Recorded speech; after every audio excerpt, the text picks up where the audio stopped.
So, did you guys know that there are 7,000 languages spoken around the world, but only 10% of these languages are spoken by more than 100,000 people?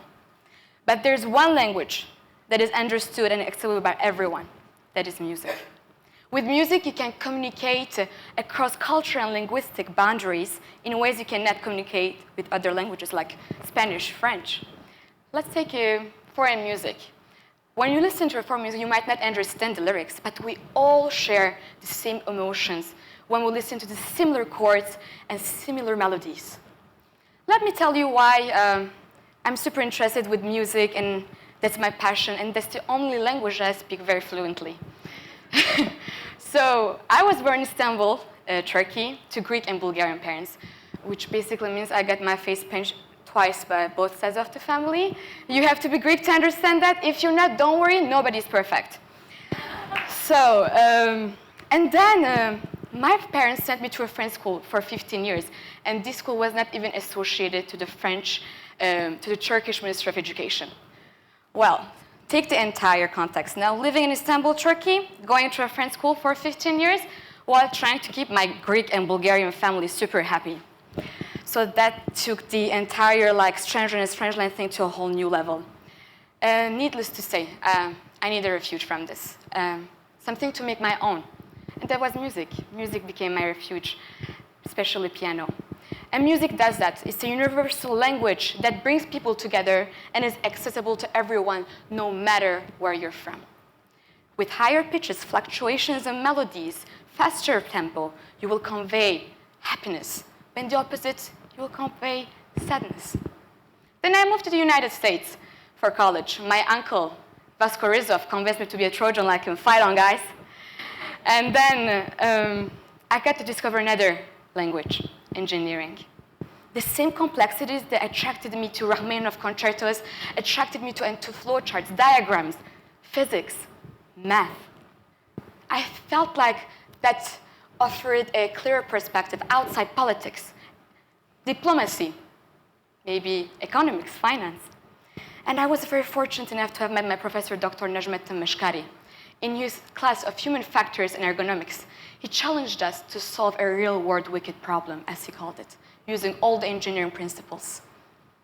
And the problem that hit closest to home and to my heart was the global refugee crisis. Every time I traveled back home, I was face-to-face with this problem. And I didn't want to sit in my Southern California lifestyle with the sunny weather and not do anything where all these people were suffering there.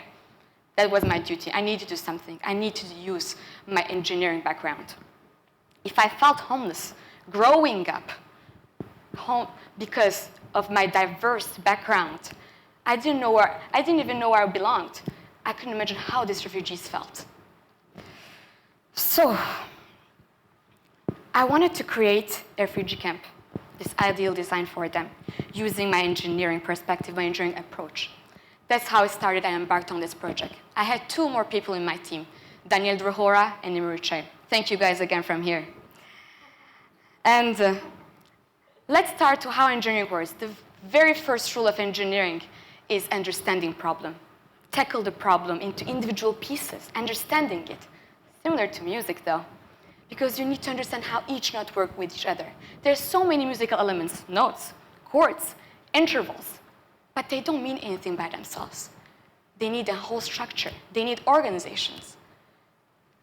Let's take, for example, sonata form. This musical form from the early 18th century. They have 3 movements in that form: exposition, development, and re-exposition. And they're all linked to each other. And a movement is made of many musical sentences, and musical sentences are made of musical elements, like chords, intervals. So there's an entire structure. That's the engineering part of it. Coming back to my Syrian refugee camps. That's why we worked out our plan as well. We divided our camp into smaller units, so in that way we can minimize the distance to the basic community needs, like washing machines, water access. Then for the shelter constructions, no one had the idea of constructing 2-story construction with containers. They were all tents or 1-story constructions, but we wanted to maximize the living space. According to the United Nations High Commission for Refugees, the minimum living space is 3.5 square meters per person. So we needed to do some meticulous calculations and measurements. And according to that, we built our two-story constructions. And to give them some kind of privacy in these shelters, we also built some modular walls that will give them some privacy and also reduce the amount of noise and distractions. And we also came back with a new material, the adobe, that balances the humidity level, prevents the living of the insects, and it's very eco-friendly and, again, resistant to noise. But there's something missing in this project. I didn't know what it was. I was like, I'm still talking about refugee camps. But what is a refugee camp? It sounded too World War II for me. In 21st century, no one should be living in refugee camps. That's unacceptable. That's why I wanted to create a community. What is a community? A community is where people share their fears and their hopes. And I wanted to create this ideal community for these people. We're all social animals. We're all seeking the feeling of belonging, where we will be able to shape our identities and find ourselves.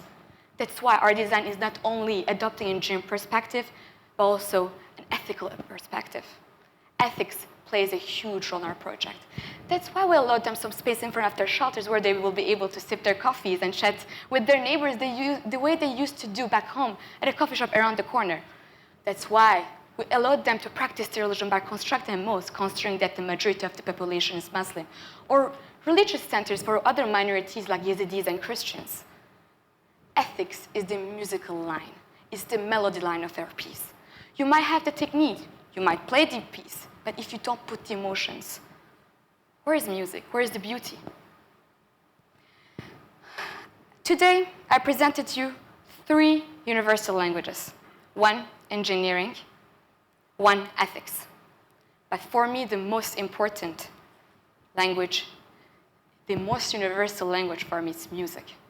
Music helped me to see how I can combine engineering and ethical approach. Let's see what happens when we combine these two universal languages.